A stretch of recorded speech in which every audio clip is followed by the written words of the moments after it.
Today is Thursday, April 3rd, 2025, and this is William Michael of the Classical Liberal Arts Academy. When I was 18 years old, I was invited to attend a Christian church. I was not a Christian. I had not been to church. I was baptized Catholic, but I had not been to church or involved in any religious activity since I was 12 years old or so. My family never went to Mass. I just went to the CCD classes to get ready for communion, and then I was going through the confirmation prep when our family stopped going to church altogether. And so from age 12 to 17, I had absolutely no religious activity in my life. But when I was 17 or 18 years old, I was invited to attend an evangelical church. And I remember going to the evangelical church with memories of going to the Catholic church when I was younger. And I was really surprised to find the evangelical church, a large church in central New Jersey, meeting in what was basically an office complex. And I remember going into this so-called church, and it was just a big white sheetrocked gathering room where they had rock band equipment up on the stage and lighting and all kinds of fancy stuff. And I remember walking in there and thinking to myself, what in the world is going on here? I was a public school kid. I listened to the popular music at the time. You know, it was the 90s, so I was listening to Nirvana and Smashing Pumpkins and Pearl Jam and Guns N' Roses and all the popular rock music at the time. So I had a very high standard for what might be considered popular music.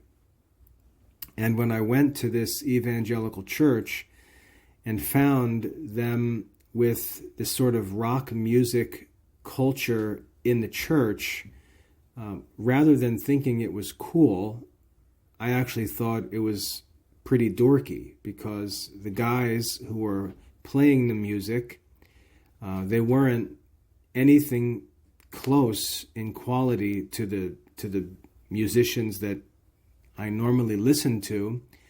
And even though they had the same instruments and tried to make a similar form of music, it was just nothing like the music that I listened to.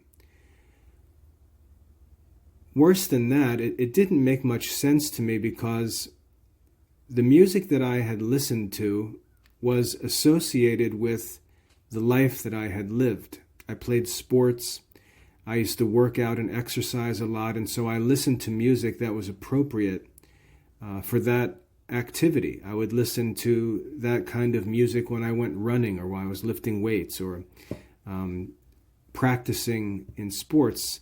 It was intended to be an intense, exciting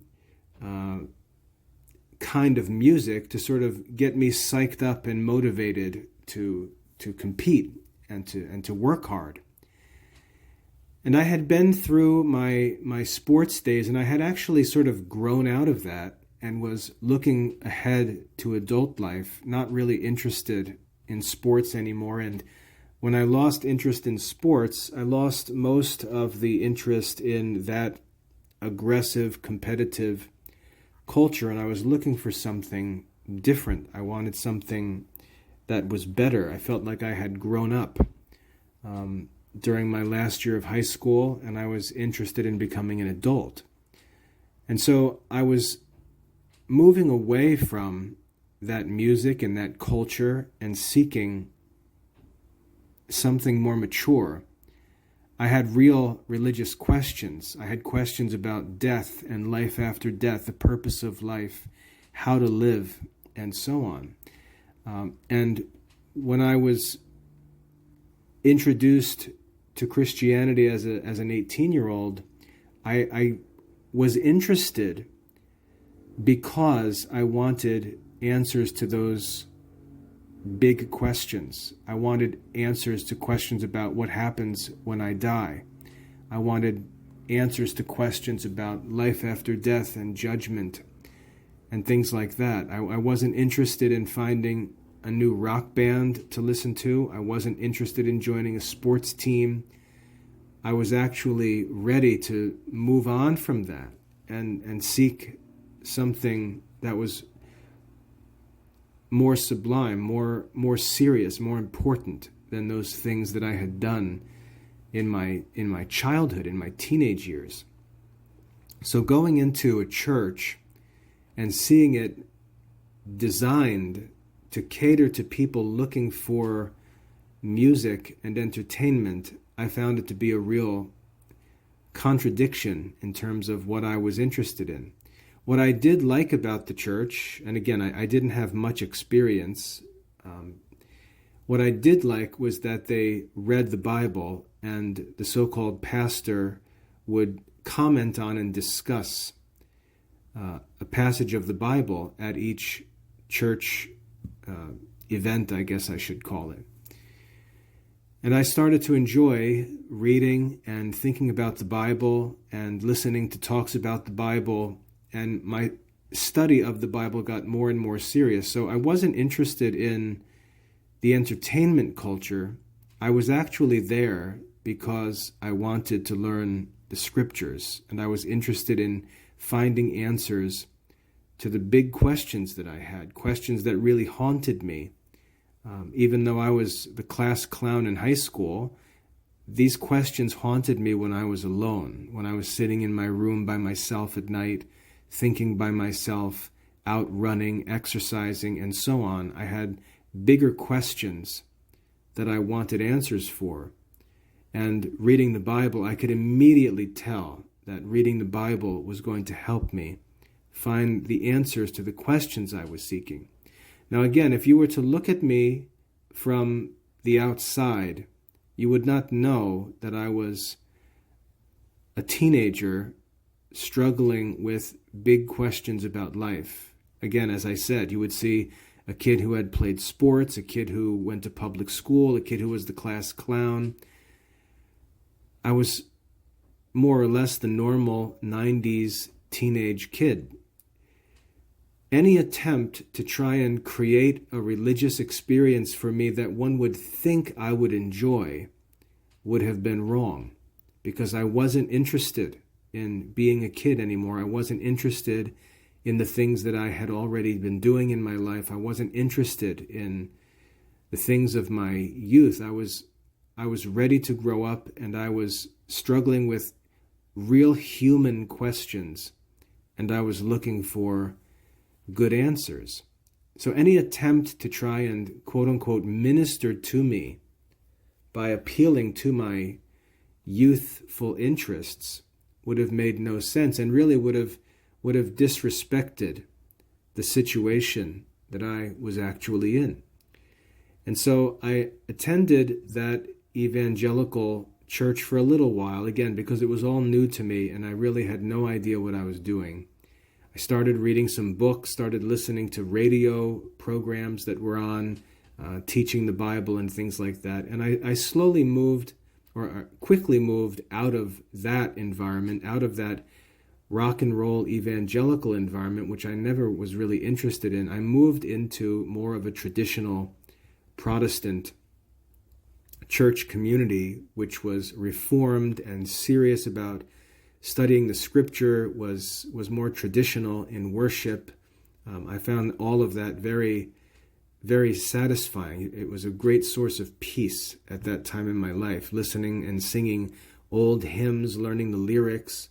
Those things were very helpful. And I found great peace and quiet in that traditional Reformed Protestant culture. And as I continued, my studies went on. I ended up in classical studies and getting more and more serious in religious studies and philosophy, made my way into the church fathers, and eventually back to the Catholicism that I had been initiated into, but really what I was introduced to was nothing like what Catholicism really is or should be. And so I eventually made it back through this long, difficult road back to the church I was born and baptized into, really having come to Catholic conclusions by my own study independently, really not under any influence of Catholic teachers or ministers at all throughout this whole progress. I decided to return to the Catholic Church based on my own philosophical and moral and theological conclusions, not because any Catholic at any point had come to me and explained anything to me, argued with me, taught me. I had no contact with any Catholic people. My studies and God's grace led me back to the Catholic Church in a very different place than I was when I had left.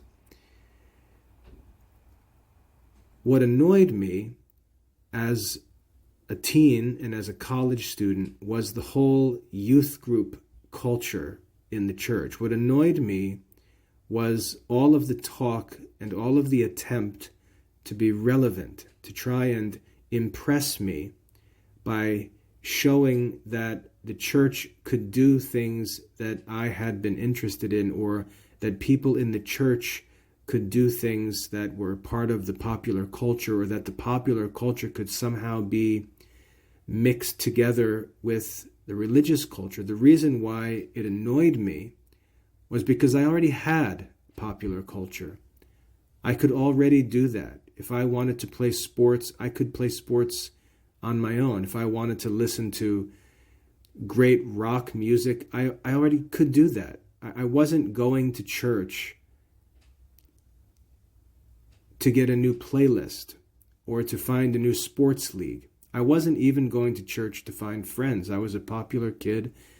I really wasn't even impressed with having friends at that point in my life. I was really serious about studying and becoming a mature man and getting answers to my big life questions. That's what I was seeking. And so any attempt to try and be cool, to me, just seemed really stupid and out of place. I wasn't interested in that. I didn't think the Christians were cool. I knew what cool people were like. I knew what cool music was like. I didn't think that the Christians were hip or pop or anything else like that. I thought that they were dorky, trying to be something that they don't need to be, rather than just focusing on what they actually had to offer that was valuable, which was the religion itself, the truth itself. And so I really didn't want anything to do with the youth group culture or the college fellowship culture. I wasn't into being silly with other young people. I really wanted to grow. I wanted to get answers to my questions, and I felt a pressure to get going with my adult life and get my life in order. So I sought out older men, even professors that I had, and older men in the churches from whom I could learn how to be a mature man. I never wanted anything to do with any ministry that tried to pretend it was like me in some way, because really the culture that I was coming from was not me. The culture that I was coming from was a culture that I was ready to leave behind, and should have been urged to leave behind, and should have been helped to leave behind. If people representing the gospel would have met me and urged me to leave those things behind and seek higher things, they wouldn't have expected it, but I was ready to do so. And I would have appreciated that at that time in my life. Now, throughout Protestant circles, but even in Catholic circles, there's this whole attempt to minister to popular society, minister to modern society, this myth of being relevant, trying to become relevant and interesting and attractive to non-Christians, to non-Catholics more specifically. And all sorts of activities are engaged in, all sorts of things are done in the name of trying to be relevant, which means to impress people who are not Christians, who are not Catholics. And I would argue that this is not what any Christians should be doing, and it's not what any unbelievers need Christians to be doing. And as I was thinking about this today, because I was thinking about my own kids and ways I feel like the church lets them down. If we were to go into town here and we were to say, I'd like to visit a library, we could find a library, and at the library is doing library things. If I wanted to go roller skating, we could go to the roller skating rink, and at the roller skating rink, we would find the people at the roller skating rink doing roller skating rink things. The same would be true at the local Walmart or at a restaurant or at a bowling alley, at a sports arena, at a concert hall. I feel that anywhere we go in society, the people there and the institutions and the facilities are designed and aimed at the end for which those institutions exist.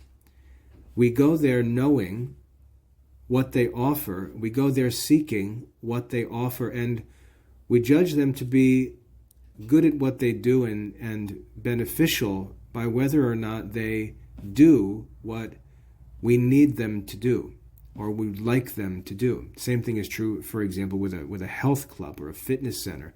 I'd like to go there and find all of the equipment and the environment that's arranged to help me exercise and improve my fitness. I want a place to do what it is supposed to do. And we use the different facilities and institutions for those specific things, for those specific needs. And when we look around town, we see that there are many different places offering many different services and resources, and each of them does their own thing. And the only institution that seems to have an identity problem, where it doesn't just do its own thing, but it tries to do other things, seems to be the churches. Christian churches seem to be the only place trying to do something other than what they actually should be doing. And I think this is a uniquely Christian problem. I think if I went to visit a Muslim mosque, I don't think they would be doing this. If I went to visit a Jewish synagogue or a Hindu temple, I don't think they would be doing this. This, for some reason, is a Christian dilemma, where Christians seem to think that in order to make their church or their religion relevant, they've got to do what other people and other institutions do, and do it badly. Do it in a way that's not as good or effective as the dedicated institutions are already doing it. And they just create this sort of vanilla, no identity institution that doesn't seem to have any real purpose in town at all. Now, in business, we learn about this. We learn in business it's important to find a niche, to find something that you do, and to become great at that specific thing that you do. Business owners and entrepreneurs are encouraged to develop a business plan that understands and aims for what's called the smallest viable market. That is, people who are actually in need of the product or service that I'm going to provide, to design my business and focus on just serving the smallest viable market, not trying to please everyone, not trying to have everyone become my customer or take over the because that ultimately makes me useless. And what one advisor explains is that When we try to please everyone, we end up pleasing no one. When we try to please everyone, what we do is we sand down all of the rough edges, all of the distinct edges and points that make us what we are. We sand them all down so everything is smooth and flat. And in the end, we have no identity at all. We've just made ourselves vanilla, just neutral. And this happens when we try to please people that really ought not to be included in our target audience. And I think that most institutions in town, especially businesses, they tend to understand this. They know who their target audience is, and they cater to that target audience. They know who their likely customers will be, and they prepare for their likely customers. And they don't expect for everyone to buy their product, or for everyone to use their service, or for everyone to come to their place of business. That's not their expectation. They have a certain target audience in mind, and they're not offended when other people choose other products or other services or other places, because those people may not necessarily be members of their target audience. So businesses understand that. Politicians understand that. Even though we may see Democratic politicians, the politicians know, for example, a conservative politician knows that a liberal Democrat voter is not going to join his side and vote for him in the election.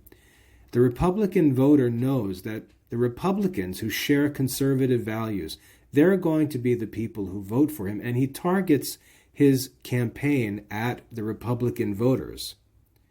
Maybe some independents he can pull away towards the right side, but he doesn't try to please or attract people who identify as Democrat or left-wing, liberal voters. He doesn't even appeal to them, doesn't campaign for them, because he knows that they're not going to be interested in his platform. Politicians know this, business leaders know this, other religious groups understand this. It seems that Christians are the people who don't understand this. They try to please everyone, and more over time, they please no one. The Christian church really lacks an identity. It lacks a purpose, lacks a distinct purpose. You know, if we listen to clergy speak, I often listen and wonder, what exactly is the church doing? Because we already have social service offices. If someone needs some food or some clothing or even shelter, we already have places in town that do that work. The people in town who are poor already know where they can go to get some food, some clothes. They know where a shelter is. We already have these things provided for in our communities. When the church reduces itself to a social services organization, it loses its purpose. And it does this in many different ways. It seems that the church is willing to be anything other than the church. And that's what I feel is the gap in modern society. The missing link in modern society is that we've got all of these institutions, schools, universities, libraries, all sorts of businesses, stores, restaurants, political offices, government offices, on and on. And then we've got the church, which, again, is seeking to become anything other than the church. Now, when we think about this, Christians will respond to me and say, oh, well, that's because, you're not thinking about the church's mission. The church's mission is to go into the world and make disciples. Well, I do understand that. I do know the church's mission. Jesus pursued that mission, modeled that mission. The apostles fulfilled that mission, modeled that mission. I don't see that mission having anything to do with what's done in modern society. I don't see Christ or the apostles or John the Baptist or any of the prophets, I don't see them trying to do things that are already being done in society. I don't see them trying to imitate institutions that already exist. I don't see them offering services that are already available. I see the church specifically doing the things that the church needs to do. I see the apostles specifically doing the things that the apostles do. And I'll give you an example. In Acts chapter 6, the church, which is helping the poor and taking care of the poor. Remember, the ancient world, they did not have modern American social services in their cities and towns. The poor were poor. The poor were literally living on the streets with nothing to help them other than the charity of their neighbors. The Christians took up the care of the poor, and they were the caretakers of the needy. But even with that, there came a point where care for the needy, care for the poor became a real time-consuming burden as the church was growing. And the apostles knew that their essential ministry was prayer and preaching. They knew that their essential ministry as apostles was to preach the gospel and to pray. And they had to actually stop themselves and say, look, it's not our responsibility to take care of the poor. It's not our responsibility to distribute bread, to distribute the goods that are collected through almsgiving.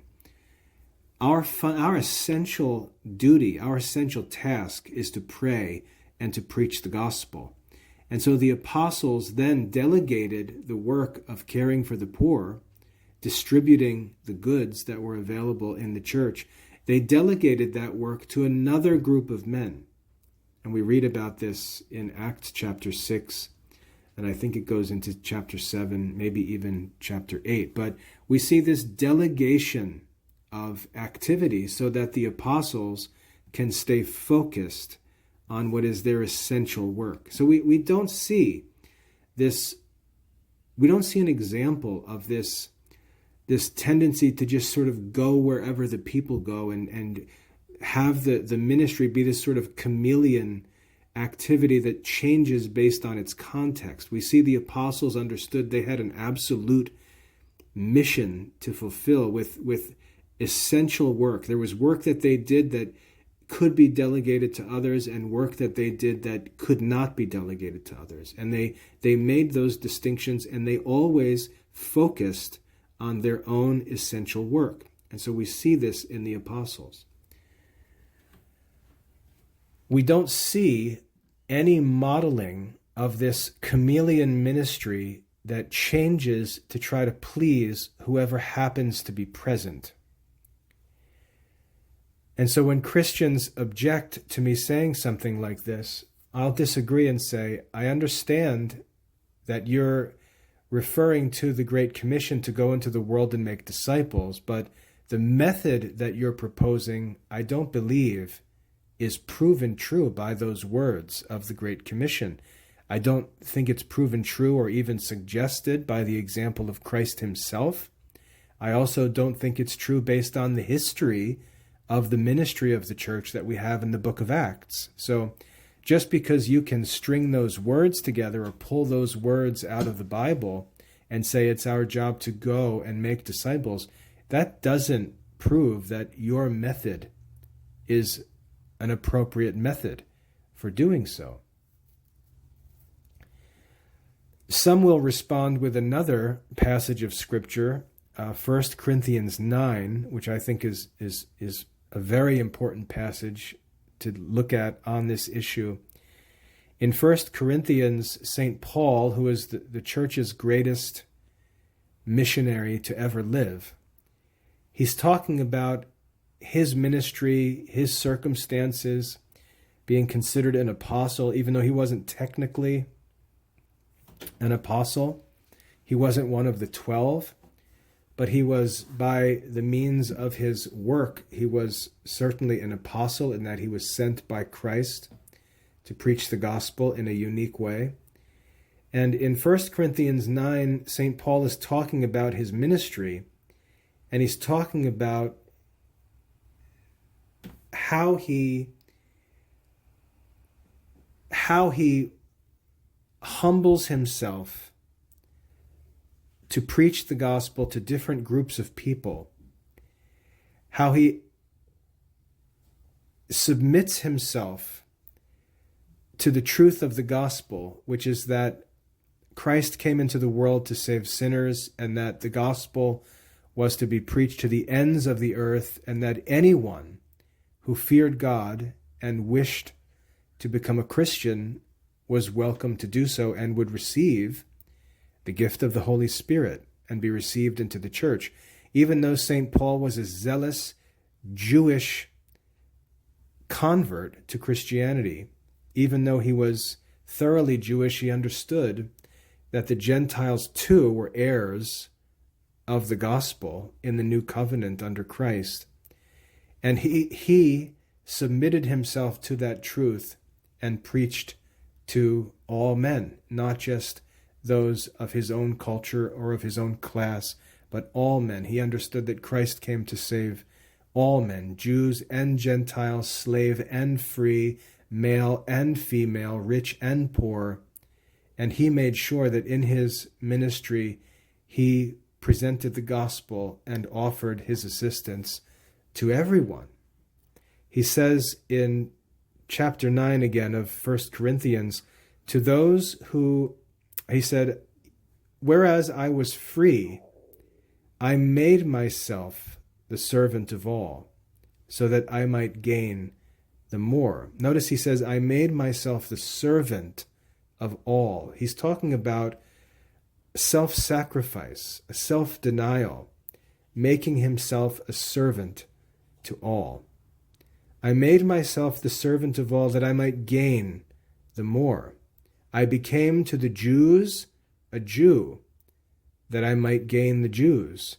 To them that are under the law, that is the Jews, as if I were under the law, that I might gain them that were under the law. And to those who were without the law, that is the Gentiles, as if I were without the law, whereas I was not without the law, but was in the law of Christ, so that I might gain them that were without the law. To the weak I became weak, that I might gain the weak. I became all things to all men, that I might save all. And I do all things for the gospel's sake, that I may be made partaker thereof.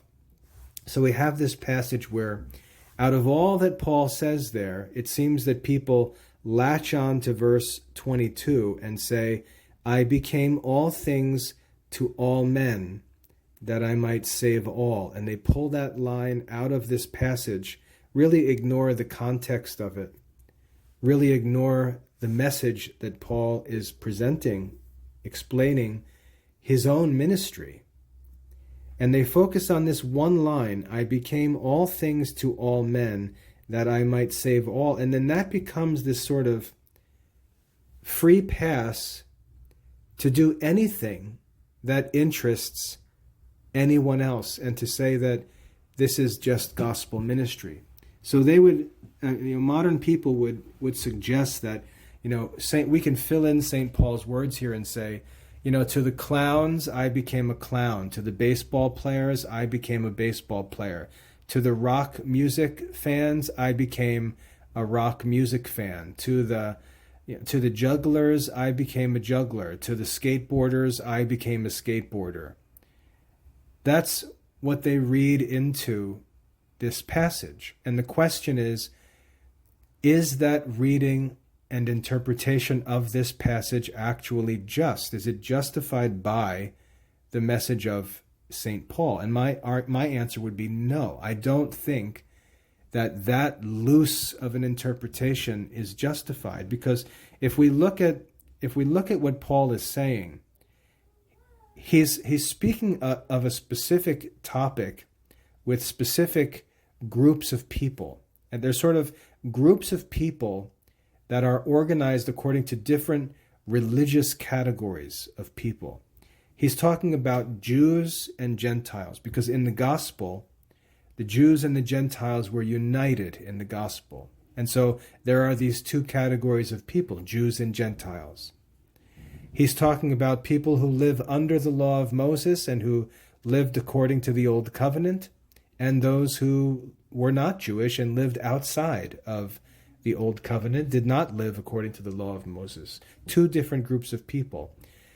The characteristics that divided these groups were religious characteristics. He's not even talking about their culture. He's not saying, to the Romans I became as a Roman, and to the Philippians I became as a Philippian, and in Athens they wear red shoes, so I wore red shoes, and everywhere I went I was like a chameleon, and I just adapted to every different place. And I became like anybody that I happened to be with. And if someone visited me and they were young, I acted as if I was young. No, it's more subtle than that. He's saying that I ministered to these different categories of people who are categorized according to a religious distinction between them. There was a difference that existed between these groups, but it was a religious difference. And so he's not just making this statement that if you find any kind of person, I will become that kind of person. So if there's 5 different music genres, I will become every one of those different music genres. We'll have a church that has rap music. We'll have a country western church. We'll have a grunge 90s rock church. We'll have a death metal church. We'll have an R&B church. We'll have a classical music church. We'll become all things to all men for the gospel's sake. That's not what Paul's saying. He's talking about a very specific distinction of groups of people. Those under the law who live according to the terms of the Old Covenant, and those who are outside of the law, who never lived under the terms of the Old Covenant, but were now being offered the opportunity to live under the New Covenant. So it's a specific division of people that he's referring to. He goes on to say, to those who are weak, I became as one who was weak. He humbled himself and served the weak. So we see that this loose kind of wild interpretation of this passage, or I shouldn't say this passage, I should say of one line in this passage, I became all things to all men. This loose interpretation is not justified by the actual theology that St. Paul is preaching and teaching in his epistles, which is that both Jews and Gentiles can be saved by the obedience of faith in Christ in the new covenant, and that there's no longer any need for anyone to become a Jew in order to have eternal life. St. Paul is saying, I become a brother, a father, an evangelist to both groups, to all groups of men. I don't make any distinction, but I preach the gospel in its full power and full scope, as it were, both to Jews and to non-Jews, which includes everyone else in the world. So taking that line, I become all things to all men, and using it to justify everything that we do, everything that people do, with all of these relevance ministries, these chameleon ministries. I don't think that this use of this passage is justified. And I think this is where this modern idea comes from. Like, there's kids who like to ride skateboarders, so now we need monks who are skateboarders. And we've got people over here. We've got like emo people who like to dress in black and wear heavy mascara, and so now we need Christians who we need emo Christians. We need a different denomination that serves emo Christians who live with this certain culture. That's not what St. Paul is teaching here at all. He's dividing men in religious categories. He's not dividing them into any imaginable category that we can dream of. But that's where I think this relevance idea is drawn from, and I think it's based on a false reading of what St. Paul is saying. We can go and read and look at St. Paul's life. We don't see any silliness. We don't see Paul acting like a clown because he's in the presence of silly people. We don't see him, dancing and playing musical instruments because there are musicians present or dancing ladies present. We see Paul preaching the gospel. We see Paul teaching and preaching and ministering to the people. We see him doing what an apostle does. What he means by becoming all things to all men is that he offers his ministry, that apostolic ministry. He offers it indiscriminately to everyone. There's sort of a non-discrimination policy. He preaches the gospel equally to all men, male and female, Jew and Gentile, slave and free, rich and poor. There's one message of salvation for everyone, and Paul, as the evangelist, becomes all things to all men, willing to subject himself to all these different issues, willing to go from city to city, even though he's a Jew, willing to enter into uncomfortable circumstances because the gospel is meant for those circumstances, and Christ came into the world to save sinners. We see that ministry modeled also by Christ in his life, where Christ is preaching the gospel. There's just one message. There's one message, one gospel, one religion that's being preached by Christ. But what we see that's strange is that he's content to share that message with every different class of people. He shares it with Jews, he shares it with Gentiles, he shares it with men, he shares it with women. He shares it with children, he shares it with the rich, he shares it with the poor, he shares it with lepers and sick people, he shares it with the healthy people. He himself is not changing. The message is not changing. The message is simply being brought to all men by Christ, who is a Jew, remember. And so we see this. No one rejoices to hang out with lepers. No one rejoices to hang out with unbelievers. Most of us who are Christians would much rather hang out with people who share not only our beliefs but also our culture. It's not fun to spend time with or to go and minister to people who don't share our interests or culture or tastes and so on, even our language. Now, I've been called upon at times to go and minister to Spanish-speaking people, and it's a real pain in the neck for me. I really don't want to have to go and labor to communicate in Spanish. I would much rather work with English-speaking people.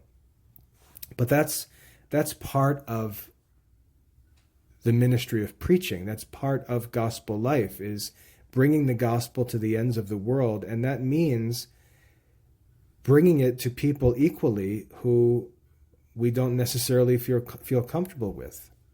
It's the same message, the same ministry for all people.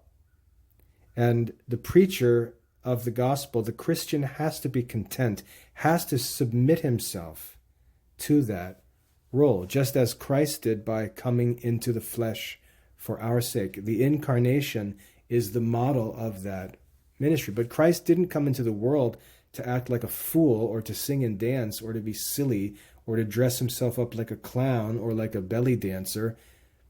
He came with one life, one message, his own life of perfection, and he preached that to everyone indiscriminately. So when he says, I became all things to all men, that I might save all, St. Paul, by saying that I might save all, had one end in view for all people. He was coming to bring them all together into one salvation, into one faith, one church, one baptism. He wasn't creating different faiths with different baptisms and different liturgies and different customs and different rules and different standards for every different group of people that he met. But this, again, is where this relevance ministry comes from. And like I said, the problem with it practically, I mean, people living in the world who are prudent and successful know that this is not how anything works successfully. When you try to please everyone, you end up pleasing no one. When you change yourself to try to please every group of people, you yourself end up having no identity. You don't have anything to offer because you've, as I've said before, you've sanded all the edges off everything, and by the time you're done, you're just offering a formless blob that is not going to offend anyone and that, supposedly entertains people, but no one's interested in it in the end. And this is what happens in modern churches. So if we really want to imitate St. Paul, what I think it would look like is, first of all, we as Christians would pursue Christianity with all our heart, soul, mind, and strength. We would seek to become perfect Christians.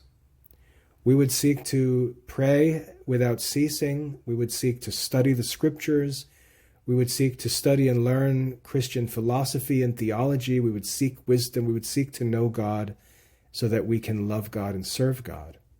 We would seek to be perfect Christians. And there is an objective definition of what it means, or a description, I should say.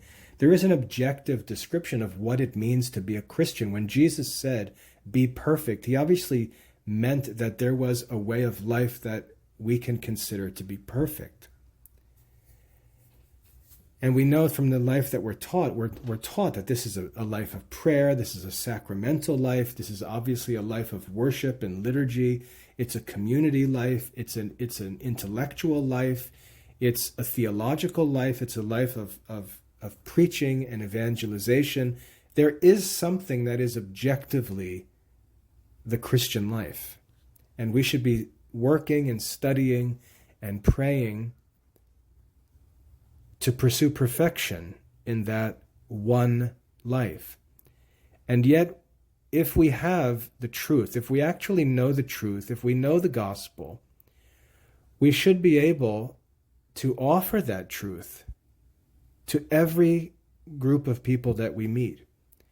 We shouldn't be weird in the sense that we don't relate to others in any way. We shouldn't feel ashamed that we're part of some cult that really has no purpose except to keep itself in existence. We should actually have the answers to the problems, not of a certain group, not of one kind of people. We should have the answers to the problems that are experienced by all human beings. We should have the answers to the problems that all people, all human beings are thinking about, wrestling with, anxious about, concerned about, and so on. And as Christians, our point of contact with other people should not be that we share in their hobbies, or that we wear the same clothes, or that we listen to the same music. We shouldn't seek to connect with them in these accidentals of human life. As Christians, we really have the most essential, sober, and lasting relation to all other men, and it's our humanity itself. The point of contact between Christians and non-Christians is our common humanity. The fact that we are both fallen creatures who share in the same troubles, the same dilemmas, the same problems, the same weaknesses, and are all in need of the same solution. And our point of contact is in our humanity. Our point of contact is in our creation, being created by God, to know Him, to love Him, and to serve Him, and to be happy with Him forever. That's what we have in common with all men, that we have a soul that was created in the image and likeness of God, and that soul is present in every single person, that we have reason and free will.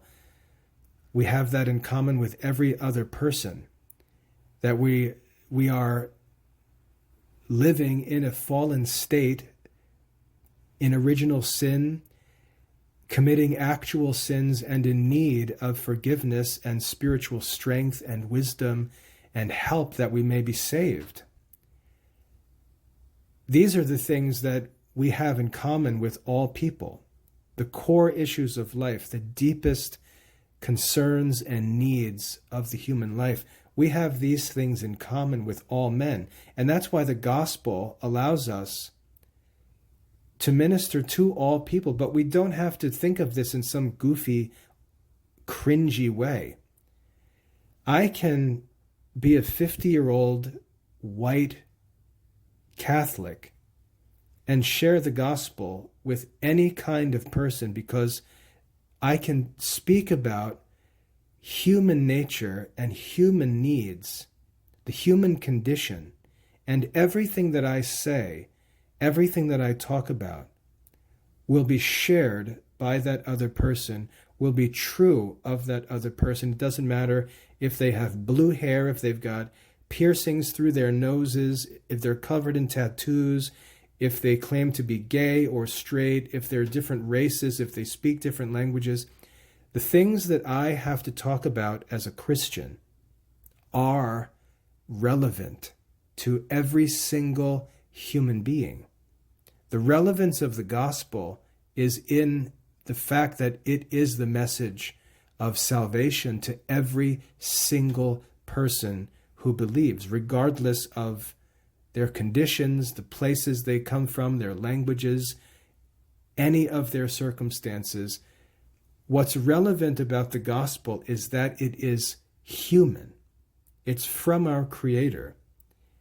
It's a message to every single one of us, regardless of our accidental differences, the things superficially that cause us to differ. Those things, in light of the gospel, are relatively insignificant, because the gospel is addressing the essence of our human nature and condition. And that's where it finds its relevance. We should be able to have a conversation with any person, and it be sober and relevant and helpful to them.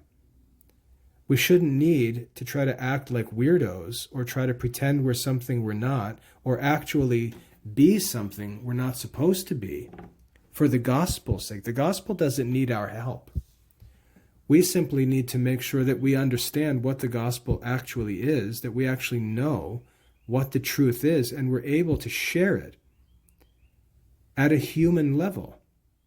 Not just share it among our own friends or among one specific group of people and be clumsy and awkward outside of that group. If that's the case that we're in, if that's what our Christianity looks like, we need to ask ourselves whether we really understand Christianity. And we can see people do this. We can see people, for example, who think that all Christians need to dress a certain way. They all need to wear jackets and ties. Women all need to wear a certain flowery kind of dress.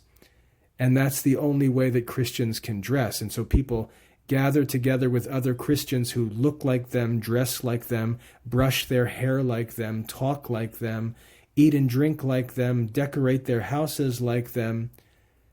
And if you put them with another kind of people, it's as if they have nothing to share. They can't even communicate. You can see that what they call Christianity is really not Christianity. And they've got that confused. Whereas St. Paul is saying, no, the gospel is the same for all men. And so even though I may prefer a certain culture, I may prefer a certain lifestyle, I may prefer a certain, and when I say lifestyle, I'm not talking about sexual lifestyles or anything goofy like that. I'm talking just different cultural preferences. I may choose to live in a certain way, decorate my home in a certain way, listen to a certain style of music, eat a certain kind of food, wear a certain kind of clothing. I have all my own preferences, and I'm free to do that. I'm free to have that. But those preferences are not imagined to be more than preferences. And when I speak to someone with different preferences, I can speak to them on the essentials of the Christian faith, on the essentials of the gospel. Not really be distracted by the distinctives that separate us, but focus on our humanity and preach the gospel to a fellow human in a way that's necessarily relevant, not by the way that I package it or the content or the circumstances in which I present it, but it's relevant in itself to every single human being. That's where the relevance of the gospel comes from. And what people need from us, what I needed as a teenager, was not for someone to come along and try to be clever and figure out what I needed to make me interested in the gospel. I didn't need that. And I don't think anyone needs that. What I needed was for someone to come and to simply look me in the eye as a Christian who knows the truth of the gospel, to look me in the eye and say to me, this is what you need. This is the truth. This is the way of salvation. I can explain your condition. I can explain your problem. I share in your condition and problem, even though I may look different, even though I may be older, of a different culture than you are, dress different, live in different socioeconomic status. I understand everything about you because I am the same kind of creature. We share the same nature. We share the same problems, the same condition, and the gospel is for both of us. That's where the relevance comes, and that's where the challenge to take on this spirit of servitude that St. Paul talks about, to be subject to the gospel, not to think that others need to become like me, or that others need to take on my preferences, but that others need to hear the truth of the gospel. And we all need to focus on the essentials. What I needed as a teenager was someone to come and speak to me as a Christian, as a human, addressing the problems of human nature and explaining to me the solution. Now, I may not have been ready to receive it. I may not have been ready to respond immediately and, jump at the person and ask, where do I sign up? But that would have been helpful. I would have heard the truth. I would know where the truth is, and I would be able to come back to it later. But that person should not have tried to figure out what I needed to hear or how he might entertain me like I'm some kind of toddler. And if he would have done that, and if he would have changed the message and avoided talking about this or that, or he doesn't want to talk about death because it might make me feel uncomfortable, he would have actually distorted and robbed me of the opportunity to hear the truth, which I was actually, like I would argue all human beings to some degree, which I was actually seeking. We just need to preach the gospel. We need to make sure we understand what the gospel is. We need to make sure we study and actually learn true theology so that we can talk about it comfortably and without being restricted to a certain set of circumstances outside of which we feel uncomfortable. We need to know what the essentials are at a human level and speak to other people as if we're all naked and alone. without any distractions, because we're speaking to human nature. We're not speaking to the adornments or the decorations or accidents of our human life, all of which come and go and change constantly. We're ignoring those things. We're ignoring the changing outside appearances. We're ignoring the piercings and the hair coloring and the clothing and the fads and the fashions and the music. We're ignoring all of that stuff because that stuff changes all the time. We're focusing on the unchanging human nature and condition because we have a message for that human condition. And that's what the gospel is. It's God's message of salvation to every single human person, regardless of their external circumstances. And it's capable, by God's grace, of converting and transforming them and turning them into exactly what God intends for them to be. And we're to preach the gospel with that hope, knowing that it always has the power to do that. And we don't need to have our pride puffed up by immediate responses. We don't need to have successful results. If you study the lives of the saints, you'll often see that their evangelistic efforts were met with a lack of success, or the success didn't come when or where they expected it to come from. Mother Teresa said we need to be faithful, not worry about being successful, but be faithful. And if we do that, we can minister the gospel and actually fulfill what St. Paul is talking about here. We're not racists. We don't discriminate. We don't pick and choose different cultures.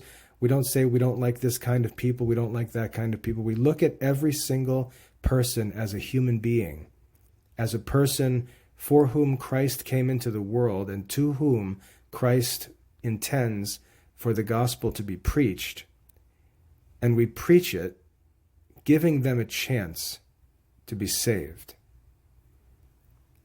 And it's a humility that's needed to do that, willing to take upon ourselves uncomfortable circumstances, talk to people we don't necessarily like, willing to do that, as St. Paul says, for the gospel's sake. And that's what it means to be an evangelist. And that's what our ministry as Christians, as preachers, should look like. We don't need to be goofy. We don't need to entertain people. We don't need to try to guess what part of the message they need to hear. We don't have to try to guess which parts we should cover up and hide from them. We shouldn't act without hope. We shouldn't act as if, or I should say, we shouldn't act with a pessimist view of what the outcome could be or what our role is. St. John Chrysostom said that in the parable of the sower, where the sower, we're read, the seed falls on different soils, some on stones, some on the pathway, some in good soil and so on, some on thorny ground. He said the seed falls in all the different places. Some of it grows, some of it doesn't grow. What John Chrysostom comments on is, nevertheless, the sower sowed his seed in every one of those places. The sower didn't take any concern for the outcome. He just made sure that he did his job and sowed the seed everywhere. And that's what we should consider, trusting in God's grace, trusting that God is wiser than us. He knows what creatures need better than we do, and we don't need to override the gospel with our own ideas about what's necessary. We just need to be faithful and make sure we actually have the right message, which is relevant for all human beings, and share that message in humility, even when it's uncomfortable, for the sake of the gospel.